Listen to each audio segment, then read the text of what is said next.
ஓம் சாய்ராம். சிவபெருமான் முருகப்பெருமான்கிட்ட ஸ்வர்ண கௌரி விரதம் அனுஷ்டிக்கிறனால என்ன மகிமை அப்படிங்கிறத சொல்கிறாரு. அதைத்தான் இப்போ நம்ம பார்க்க போகிறோம்.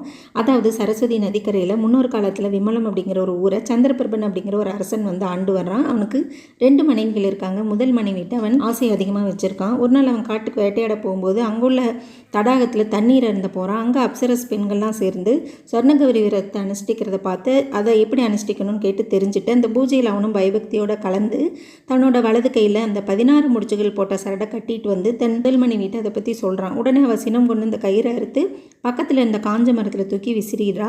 கயிறு பட்ட உடனே அந்த காஞ்ச மரமானது துளிர்க்க ஆரம்பிக்கிறது. 2வது மனைவி பார்த்து தன் கையில் எடுத்து அதை கட்டி, அதனால 2வது மனைவி அவனோட அன்புக்கு பாத்திரமாயிட்டு முதல் மனைவியை வெறுத்து அவன் காட்டுக்கு அனுப்புகிறான். அவளும் காட்டுக்கு போய் தன் தவறுக்கு வருந்தி கௌரி தேவியை குறித்து தவம் பண்ணி பூஜை பண்ணி கௌரி தேவி ஆசீர்வாதத்தோட அரண்மனைக்கு திரும்ப வந்து கணவனோட அன்பை பெறுறான். அதனால பெண்கள் இந்த விரதத்தை அனுஷ்டிக்கிறனால தீர்க்க சுமங்கலியாகவும் கணவன் அன்புக்கு